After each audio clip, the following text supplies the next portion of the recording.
You get the idea of the methodology.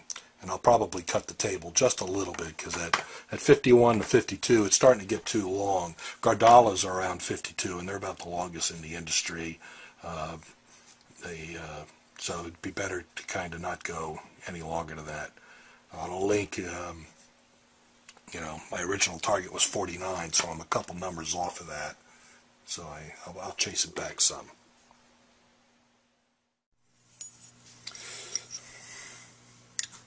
So we need some marks on here to help out.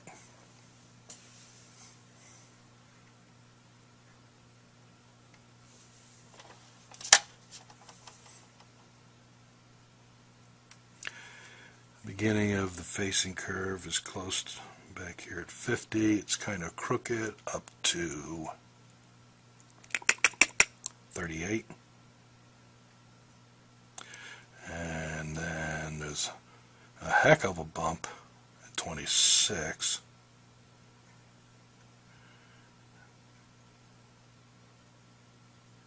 That kind of goes from 38. There's another big bump at, a medium bump at 12.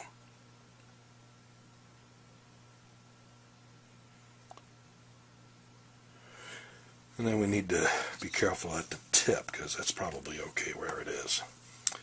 And it's crooked different ways, different places. So, first I'm going to fix the crookedness in the rear. Using two, as you get close, you switch to, or I switch from paper, from the glass surface to loose pieces of paper. So I'm just trying to clean up the surface here.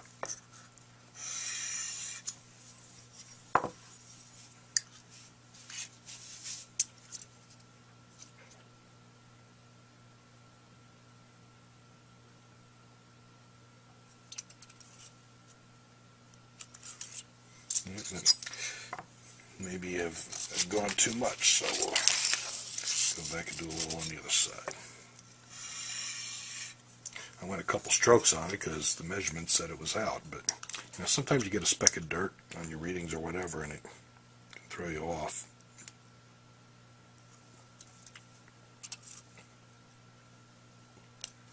Okay, so it's a little over 50, but it's a lot more even than it was. Yeah, just a tad on this side. Probably not enough to hardly worry about, but I'll do it. And it's actually uneven the other way. Past the big bump, so.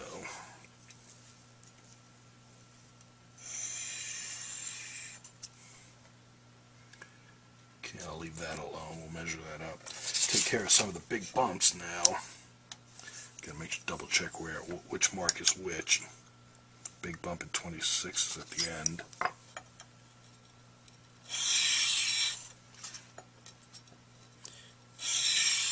And then the whole area from here to there had to come down some. There was a bigger medium bump here.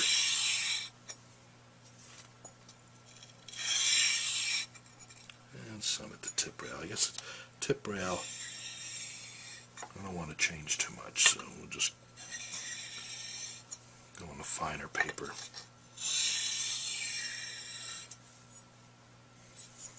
I have a whole video on what grades of paper I use on here and how I change them, so if you haven't seen that, you can go visit it. Let me check the big bump, which is going to be at feeler number 026. I get 27.5 or so. That's pretty good. It's a little crooked, but not a lot of crooked. If I check the neighbors, I might have to take a little more off this side over here, so I'll just do a little bit of that around the big bump. And do a light pass. One thing that happens after you work on certain spots is you get a couple flat faceted areas that you can't really gauge. You have to look at it by eye and smooth them out this way. Okay, I'll let you take a look at the screen while I do another set of readings this time.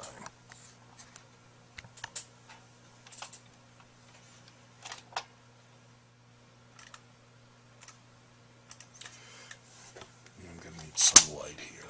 Put a little glare. Okay. Let's see how well we did, how well it comes in as we march down through these readings again. Okay. Let's go from here.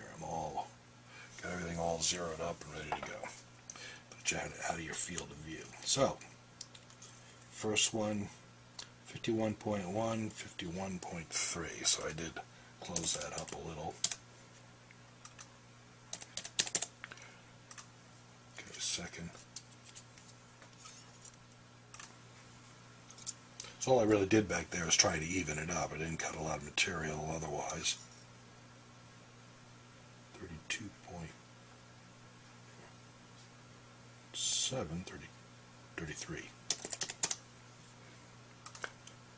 Big change there. We're starting to get into where I cut around the bump. This is the bump right now.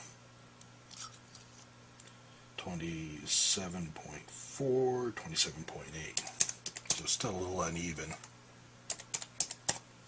But one side's pretty much on target. 22.2,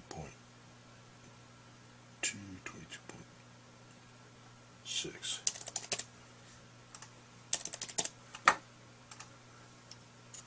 Curve's coming in nice, just a little uneven. 17.6, 18.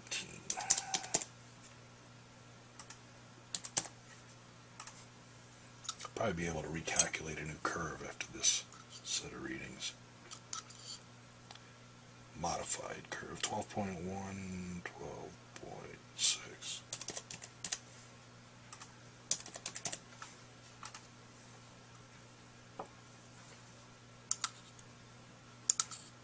A little crooked at the tip, 8.1, 8.8. I didn't really try to straighten that out. It might have been crooked from the last set of readings. Looks like it's even more though. 4 on the nose and 4.3. I say 3.9, 4.3, 3.9, 4.3. Tip opening, again 105. Tip rail, probably similar because we really haven't been doing anything else. Though experimental error might, it's tough to kind of do it this way even under magnification. Get this. It did 0.032, so it's a little thicker than it was before. And tip rail. And that's actually going to bring it up to the original target curve. So only these reds. It's only a couple spots. I've got a bump here at about 12 and a half that I should take care of.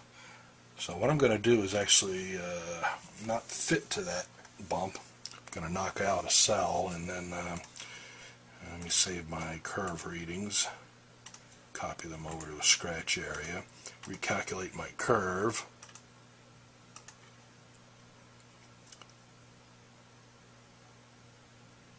Come on. And make sure it's updating 3 cells here. Okay, so it just calculated me a slightly different curve through all the points. And after doing that, it says that I should remove material where these little red areas are. So I went from having like 1 bump to like 3 bumps to take care of. One is back in here, One is going to be in this area. It's getting small, and the other is the same bump we had before. And there's a little, actually flat section before the big bump, so it's a double whammy. And one side is gradually lower than the others, and that's getting easier to fix than when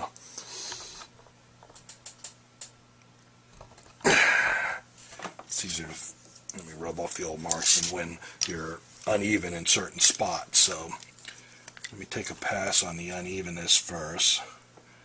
That's going to be throughout the entire piece, but it gets heavier from about 40 on. Gradually heavier until even less, from about 14 on it's even heavier. So let's take care of that. We want to cut this side.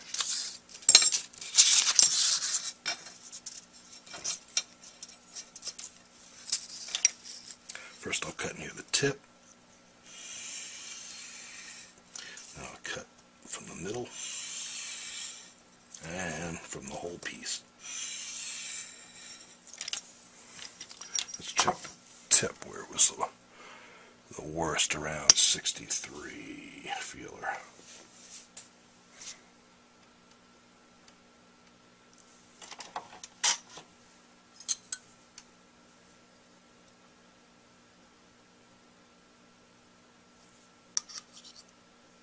Gotta go more.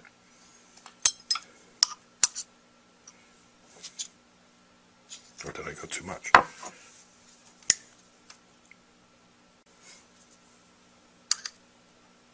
That says I actually have to cut the other direction.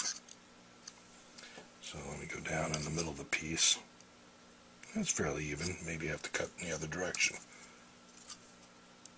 That's even all the way down there, though. It's at 52 now.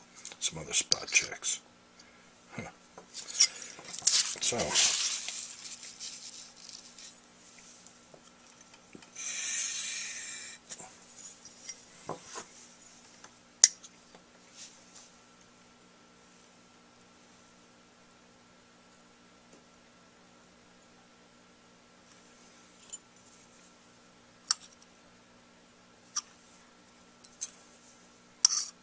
still high on that side. Actually, my last reading said I should have been cutting that side. I guess I made a mistake and cut the wrong side. Sometimes that happens. Measure twice or check twice.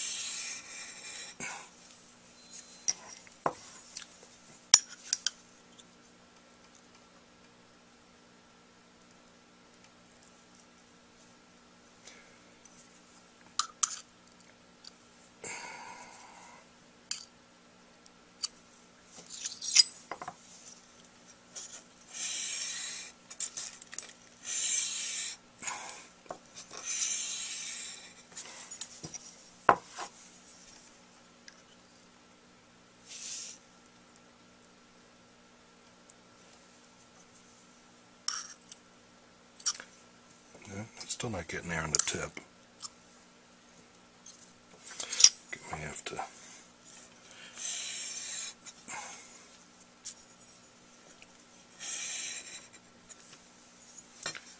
keep going.